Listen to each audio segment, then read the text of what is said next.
Sejam muito bem-vindos a mais um programa Tricetados. Eu agradeço muitíssimo a audiência de vocês e peço que sigam-nos nas redes sociais, @Tricetados, e no YouTube, Programa Tricetados.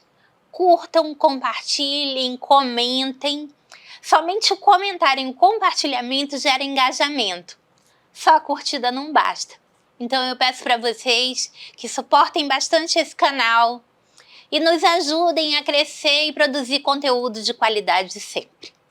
O nosso entrevistado de hoje é cirurgião dentista há mais de 15 anos, trabalha com implantes e harmonização facial. Seu nome é Darius Nakai. Seja muito bem-vindo, querido. Muito obrigado. Prazer em tê-lo aqui. Conta um pouco dessa tua trajetória na odontologia. O prazer é todo meu, obrigado pelo convite. A odontologia começou na minha vida desde que eu me entendo por gente, por meu pai, na verdade o meu avô. Peraí, então é de família. Geração, isso. O teu pai e o teu avô eram dentistas? Já eram dentistas, isso. Como chamava o teu avô e o teu pai?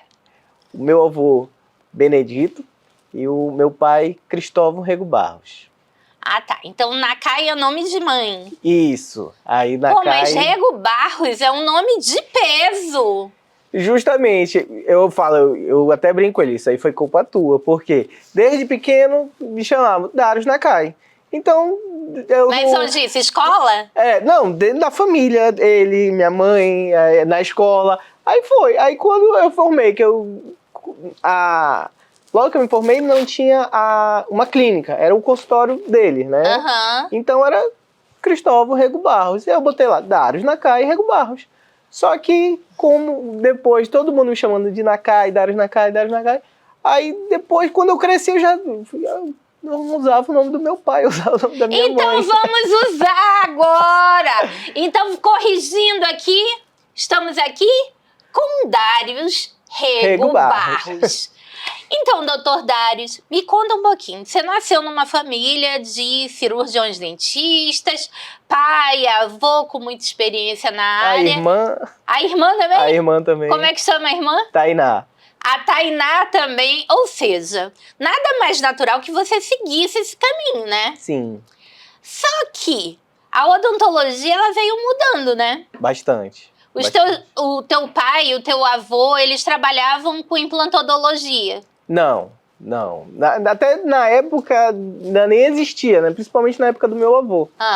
Então... Fazia clínica geral. Ele já fazia clínico geral, né? Na verdade, todo dentista na época era clínica geral, porque já era muito raro o dentista, né? Sim. Aqui em Manaus nós não tínhamos muitos, né?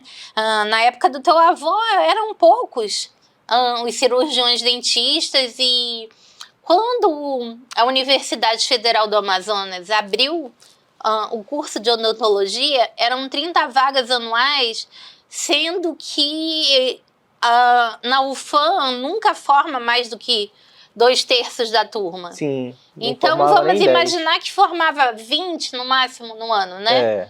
Quantos ficavam aqui? Então não era assim uma coisa acessível, né? Sim. Então todo mundo tinha que fazer de tudo. E aí a tua geração já veio com uma especialidade e já veio muito com esse lado da harmonização orofacial, né? Isso. Então, logo que eu me formei, que ele é cirurgião bucomaxilo. Nossa. Então, quando a gente está na faculdade, principalmente, eu sou formado há 15 anos, então há 20 anos atrás, 15 anos atrás, praticamente que começava a faculdade de odonto, no meio ali, se gostasse um pouquinho de cirurgia, queria ser bucomaxilo. Porque a parte da odonto que trabalha em hospital, que trabalha com traumas de face, então...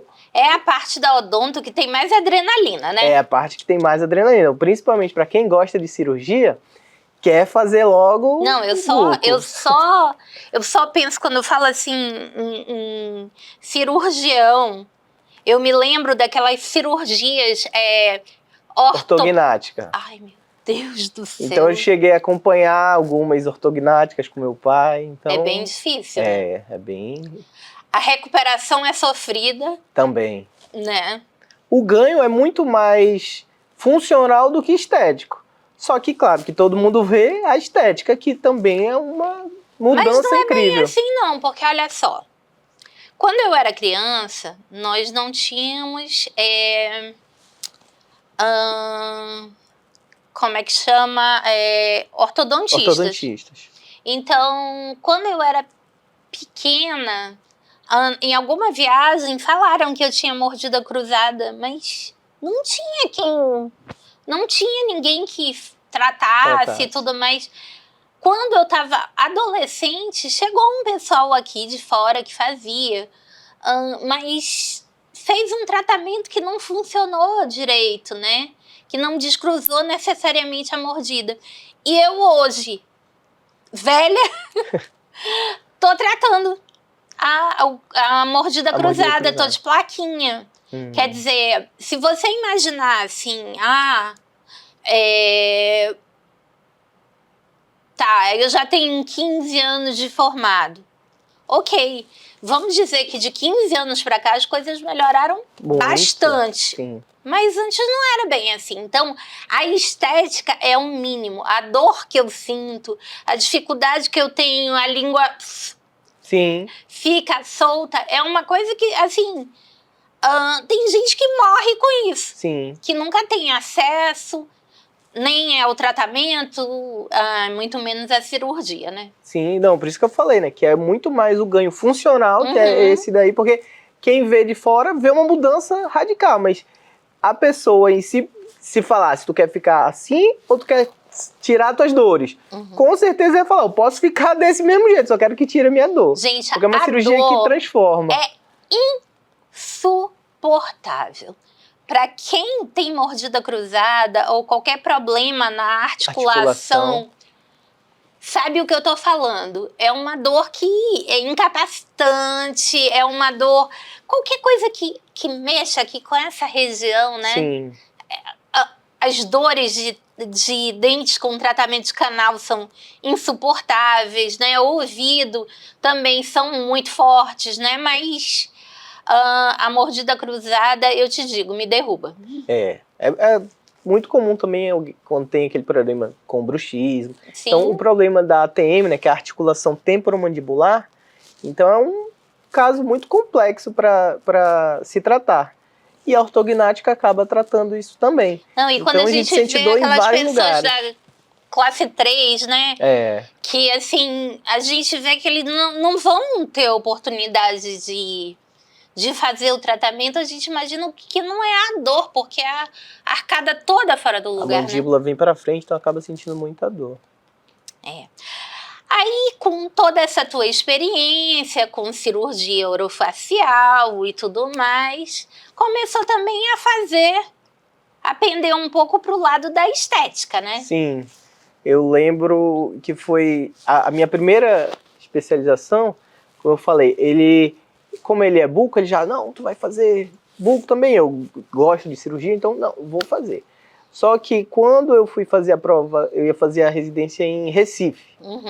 Aí eu fiz a prova, passei tudo direitinho, só que precisava ter no mínimo 1 ano de formado, eu era recém-formado. Aí eu pensei, é uma especialidade que está assim, relativamente no começo, implante. Acho que eu vou fazer implante para esperar um tempo para fazer o bucomaxilo. Aí eu terminei, aí fiz o implante. E olha que implante é babado, hein? Aí eu fui fazer implante em Fortaleza. É uma das coisas mais radicais que se pode fazer na odontologia, né? Depois de buco, depois sempre... Não, mas é uma das coisas mais radicais, porque... E bastante complexa. Às vezes você tem que fazer enxerto ósseo. Sim. Conta um pouquinho pra quem tá ouvindo e não... É porque quando a gente vê um simples implante... Um implante, gente, antigamente, Manaus, como eu falei, tinha poucos cirurgiões dentistas, né? E não era todo mundo que tinha acesso. A gente não tinha dentista no SUS, né? Dentista no SUS é de 88 para cá. E a maioria das pessoas, elas procuravam o dentista ou o prático, Que a maioria era prático, né? na época tinha, para extrair o dente. Era simplesmente isso, né? Tá com dor, extrai. Tá com dor, extrai. Nem todo mundo tinha acesso a tratamento e as pessoas achavam que, às vezes achavam assim, melhor extrair que não dói nunca mais. Que não dói mais. E isso foi uma prática, né, recorrente aqui até os anos 90, praticamente, né? Nos anos 90, a odontologia já começou a ficar mais acessível para as pessoas no SUS, nos serviços sociais do comércio, da indústria, mais clínicas odontológicas, e muitas pessoas têm problemas, né, por conta da extração. Isso. E aí é que entra o implante, né? Isso. Então, logo que eu comecei a fazer os implantes, né? Então, eu até brinco com ele, que os bucomaxilo antigamente, na classe, eles são conhecidos como os brutomaxilo. Porque como são cirurgias maiores, mais invasivas, então já tá ali, ou o paciente fica com defeito, ou eu salvo ele, ou então eu vou fazer de qualquer forma. Assim, na minha época de faculdade, todo mundo falava, quando tava em odontologia, a pessoa era forte, ia ser bucomaxilo. Quando tava em medicina, que era fortão, ortopedista, né? Falavam logo assim, esse aí tem porte de ortopedista, tem porte de bucomaxilo. Mas e aí, nesse teu tempo de implante, chegaste a te apaixonar pela área? Sim, eu faço até hoje implante. Eu dou aula na especialização de implante, dou aula na especialização de harmonização orofacial. Então, foi por isso até que não deu muito certo eu ir para buco. Porque logo que eu terminei a especialização, eu comecei a fazer o mestrado em implante. Aí depois, quando eu terminei o mestrado, eu comecei a dar aula.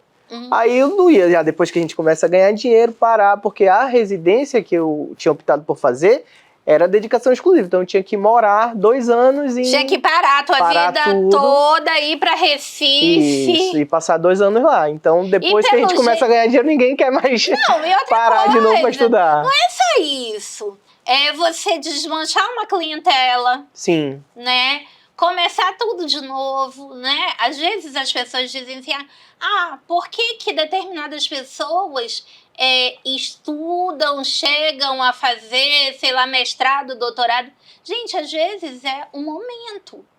Às vezes as pessoas são excelentes, mas elas não têm tempo para aquilo lá. A vida delas está toda organizada de uma maneira que elas não podem parar. Ninguém consegue fazer trabalho acadêmico e trabalho profissional ao mesmo tempo. Quer dizer, ninguém, é muito difícil, né? Porque geralmente esse tipo de estudo exige dedicação exclusiva, exige que você se mude de onde você está vivendo, exige que você largue a sua clínica, seus pacientes e comece tudo de novo, né? Eu vou pedir um minutinho de comercial e a gente volta já já com mais Dários.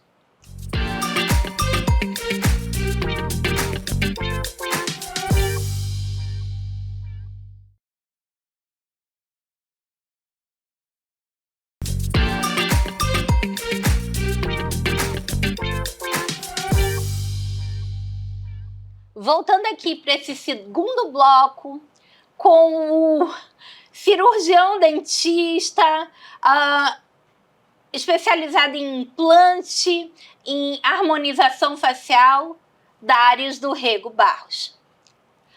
Tá certo o nome agora? Agora sim. Agora sim? Complementou. Complementei.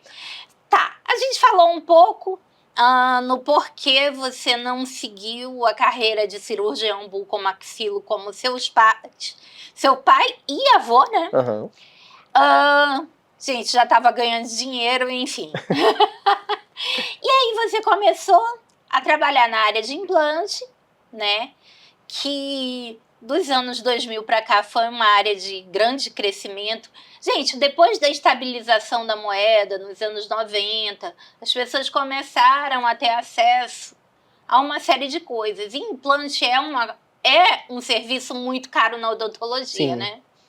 Pelo menos até pouco tempo era muito caro. Então as pessoas começaram a ter acesso a fazer determinados procedimentos, como o implante, que é um serviço caro, um serviço demorado, né? Até inventaram aí um tal de implante de carga rápida, mas todo mundo que fazia dizia que não era o ideal, né? É porque assim, eu tenho pacientes já de implantes que ele fez, né, no final da década de 90, que ele chegava na época a pagar em dólar os implantes, $1.000 o implante. Eu Então, me lembro. Eu me lembro que tinha gente que dizia aqui, ó, tô com um carro na boca. Aí, então, hoje tem muitos casos possíveis de fazer o implante com carga imediata, que é o que a gente faz o implante e já coloca. Mas não serve para tudo, né? Não. Então, assim, é muito bom para as pessoas, algumas pessoas fazerem propaganda disso. Mas não é todo mundo que é apto a fazer isso. Né? Então, é um caso específico, o paciente tem que ter uma boa oclusão, né, que fecha o dente certinho para não ter uma sobrecarga nesse implante. Então, se for de um dente só, né, que a gente chama um caso unitário, então tem que ter o osso, depende de como foi feita a extração, né, a remoção do dente. É mais comum quando a gente faz já a boca toda, principalmente na parte inferior, que o osso da mandíbula ele é mais duro, né, digamos assim, mais denso. Então, a maioria das vezes, quando é a prótese protocolo, que é aquela prótese que a gente faz de 4 a 5 implantes e consegue parafusar toda... Sentindo arrepio aqui, Deus me livre de precisar de um implante na vida. Aí é mais comum a gente conseguir a carga imediata quando é a prótese total inferior. Aí é muito comum fazer a carga imediata nesse sentido. O superior, por o osso ser um pouco mais esponjoso, a gente ainda consegue, mas não é tão comum, muitas vezes como na parte inferior. O osso superior é mais esponjoso. Mais molinho. Então assim. É por isso que para a extração dos dentes de siso... Dos sisos. Inferiores, a dor é absurdamente maior e a dificuldade maior do que dos superiores. Caso, sim. Gente, eu vou tirar uma dúvida agora. Que eu tive um siso inflamado, incluso, e acabei tirando os 4. E todo mundo diz assim, não, tem que tirar. Aí eu digo, mas por que tem que tirar? Não, porque é um dente que não tem função. Mas a resposta não é essa, né, doutor Darius? Por que o dente do siso ele tem que ser extraído? Na verdade, assim, tudo depende, né? A maioria tem que ser extraído. Por quê? Porque ele não tem espaço para nascer na boca, né? Então, ele pode ter uma série de problemas. Então, quando a gente faz um acompanhamento, né, um acompanhamento radiográfico, porque muitas vezes ele nem aparece na boca. Ou quando aparece é só aquela pontinha lá atrás, que começa a inflamar, a gengiva começa a ficar inflamada. Então, haja dor, né? E é muito dolorido. E às vezes ele começa, como é difícil higienizar, praticamente impossível, aí ele pode também comprometer o segundo molar, que é o dente que fica na frente dele, né? Então, quando chegar assim, no nível que acaba tendo que extrair os dois, né? Porque tá com dor, toma aquele remédio, vai adiando. Na verdade, então é sempre bom ter esse acompanhamento. Extraindo siso teria que extrair os 4. A maioria das vezes, sim. O que estava inflamado foi um horror. Foi um horror. O segundo foi ruim. Também eu fiquei com metade do rosto assim. Mas os superiores foram tranquilos. Então é justamente por causa dessa qualidade do osso. Isso. Olha que legal saber. Então, gente, vocês que extraíram um siso inferior e estão morrendo de medo de extrair os inferiores, os superiores, desculpa, saibam que é muito mais tranquilo. É muito mais tranquilo. Normalmente o paciente vem para extrair um, aí eu falo, vamos extrair 2 de cada lado, o superior e o inferior, e depois a gente faz do outro lado. Então, que aí Que vai ficar torto de um lado, depois ficar torto do outro. E o superior ele não vai nem lembrar que extraiu, ele só vai lembrar que extraiu o inferior. Mas você retirou os 4 justamente para que haja essa harmonia, isso? Isso. Porque o dente ele precisa de estar em oclusão, ou seja, ele precisa estar em contato com o antagonista, que é com o de cima com o de baixo, né, para todo mundo entender. Então é por isso que muitas vezes o paciente perde um dente, né, o molar, o primeiro molar, que é o mais comum, que é quando nasce quando a gente tem 6 anos, 7 anos. O comum queixal para você. O queixal. Aí o antagonista, né, ou seja, o superior, ele começa a descer. Então a gente acha, olha, o meu dente está crescendo. Não, é porque ele está saindo da posição dele. Ele está ocupando espaço. Ele está procurando alguém para ocluir, que é para ter esse contato. Então é por isso que começa a ter alguns problemas. Quando fica muito tempo, aí às vezes impossibilita até de fazer um implante, porque às vezes o paciente tem osso, mas a oclusão dele não está legal. Aí ele tem que fazer outros procedimentos para poder intruir esse dente. Às vezes você tem até que tirar um pouco da gengiva, porque cresce, né? Isso, porque também. Quando um dente começa a crescer, gente, você demora a tratar o de baixo, não é só o de cima que cresce, que desce. A gengiva também vai querer compensar, né? Aí começa a ter um pouco de raiz exposta, né? Porque ele tá saindo da posição, ele não tá crescendo, ele tá saindo da posição. Aí começa a dar uma sensibilidade, porque a parte da raiz ela é um pouco mais sensível. Então aí bate um vento, um gelado, e não tem cárie, mas ele tá sentindo aquela sensibilidade o tempo todo. E esses dentes que você trata e eles ficam sem contato? Que você que fica o tempo todo acumulando resíduo. Tem tratamento? Tem. Como eu te falei, o dente ele quer sempre estar em contato. Ele precisa estar em contato com alguém. De cima com de baixo, tanto com um lado ou do outro. Então, o que a gente chama de ponto de contato interproximal, que é entre os dentes.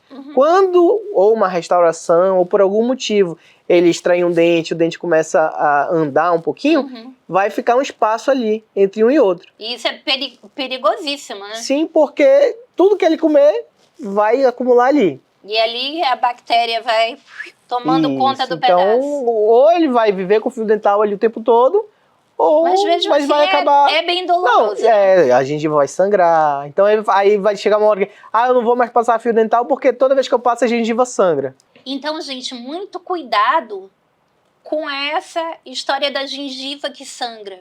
A gengiva que sangra, quando limpa, ela não sangra porque você está limpando. Ela sangra porque ela já tem um ponto de inflamação, é isso? Isso. Explica melhor para os nossos telespectadores. Então, acaba que é uma bola de neve. Não vou mais passar fio dental porque toda vez que eu passo, sangra. Então, não é normal, não é comum a gengiva sangrar quando passa fio dental. Então, pode ser um ponto de contato que esteja ou não ali. Então, se ele também tiver muito apertado ali, um ponto de contato... Sim, ele não vai passar o fio dental também, então vai a gengiva inflamar. E se não tiver, toda vez, então quando a pessoa está comendo e toda vez só cai ali naquele pedaço ali, aquela carne só vai ali naquele dente. E dói, né? E dói, porque começa a machucar a gengiva. Então aí passa o fio dental, já tem um pedaço de carne ali, então vai machucar mais ainda. Eu me recordo agora que eu li alguma coisa que esses pontos inflamados, né, na gengiva, eles fazem tão mal que eles podem até atingir o coração? Sim, não só o coração, como todo o nosso organismo, né? O senhor pode explicar melhor, traduzir para o bom português, o porquê disso? Às vezes uma simples limpeza, que a gente vou fazer uma profilaxia. Então, justamente se tiver algum ponto de inflamação ali, de infecção, que é o que pode causar uma endocardite bacteriana. Ou seja, a bactéria que está na boca vai parar na corrente sanguínea, nesse caso para o coração. E quem que bombeia o nosso sangue vai para o coração. Gente, é tão sério assim? Sim, inclusive tem muitos casos agora de odontologia no esporte. Que a pessoa está com alguma lesão, que não está conseguindo tratar no joelho ou algum outro tipo, aí vai fazer os exames odontológicos e vê que não está conseguindo evoluir aquela lesão por conta de inflamação que tem na boca. Então, vai tratar a boca para melhorar a lesão que ele tem no joelho, no pé. Então, o senhor considera que essas pessoas que estão internadas em hospitais com problemas cardíacos e tudo mais, ou outros, deveriam passar por uma revisão? Com certeza. É uma especialização também da odontologia que vem sendo, eu já não posso nem falar com muita propriedade, Sim, claro. mas é muito importante a odontologia hospitalar. Olha. Então, justamente nesses leitos, pacientes na UTI, é muito importante. Eu já tive um caso, né? sim, eu já tive um caso que um paciente teve uma sepsia, quase ficou ali em estado de quase veio a óbito por conta de uma infecção na boca. Então, Gente, a gente teve que realizar a cirurgia dele, né, a extração dentária, dentro do hospital, e em 2 semanas ele teve uma melhora significativa e saiu da UTI. Então, gente, vamos fazer um negócio. Hoje, tá acessível para todo mundo, tanto nas clínicas odontológicas, na odontologia popular, nos serviços sociais do comércio, da indústria, da agricultura, e na rede pública. Então, vamos cuidar da prevenção. A prevenção é sempre o melhor remédio e a prevenção é sempre mais barata do que o tratamento. E muito mais barata do que o tratamento, isso. Eu quero agradecer a sua visita, doutor Darius, e já lhe pedir, já lhe convidar para voltar trazendo o seu pai. Ah, sim, aí vai ter que ter história. Aí tem história, tem muita história. Quero agradecer a sua audiência, muito obrigada e até o próximo programa.